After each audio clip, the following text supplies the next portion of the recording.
मुकेश चाचा और चुड़ैल की कहानी छोटे में। मुकेश चाचा और जलेबी वाली चुड़ैल। गांव के एक छोर पर मुकेश चाचा रहते थे। वो थोड़े भुलक्कड़ थे, लेकिन बड़े निडर और मीठे के बहुत शौकीन थे। एक रात मुकेश चाचा पड़ोस के गांव से एक शादी खाकर लौट रहे थे। उनके हाथ में गर्मा गर्म जलेबियों का एक डिब्बा था, जिसकी खुशबू दूर तक फैल रही थी। वापसी के लिए उन्होंने जंगल वाला छोटा रास्ता लिया। उस रास्ते में एक पुराना पीपल का पेड़ था। गांव वाले कहते थे कि उस पेड़ पर एक चुड़ैल रहती है। जैसे ही मुकेश चाचा पेड़ के नीचे पहुंचे, एक डरावनी आवाज आई, हु। हाँ, पेड़ से एक औरत उल्टी लटकी हुई थी। उसके बाल बिखरे थे और पैर तो सच में उल्टे थे। मुकेश चाचा ने जलेबी के डिब्बे को सूंघा और बोले, वाह, अभी तक गर्म है।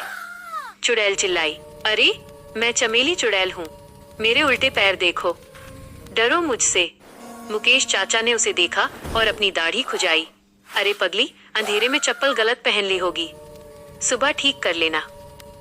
यह सुनकर चमेली चुड़ैल को बहुत गुस्सा आया। वो सीधी खड़ी हो गई। मैं असली चुड़ैल हूँ, मैं तुम्हें खा जाऊंगी, बाद में खा लेना। मुकेश चाचा ने डिब्बा खोलते हुए कहा, पहले ये लो, गर्मा गर्म जलेबी खाओ। जलेबी की खुशबू सूंघते ही चमेली की डरावनी शक्ल बदल गई। उसकी आंखें चमक उठी। जलेबी? हाँ, मुकेश चाचा ने एक जलेबी उसकी तरफ बढ़ाते हुए कहा। गुस्सा करने से पेट नहीं भरता, लो खाओ। चमेली ने झट से जलेबी ली और खाते ही बोली, वाह, कितनी मीठी है। एक और है। उस रात मुकेश चाचा और चमेली चुड़ैल ने पेड़ के नीचे बैठकर पूरी डिब्बा जलेबी खत्म कर दी। चमेली ने बताया कि उसे ठीक से डराना नहीं आता, इसलिए वह उदास रहती है।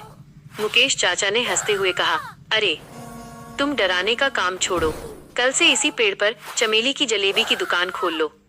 उस दिन के बाद चमेली गांव की सबसे मशहूर जलेबी वाली चुड़ैल बन गई, जिससे कोई डरता नहीं था, बल्कि सब उसकी जलेबी खाने आते थे।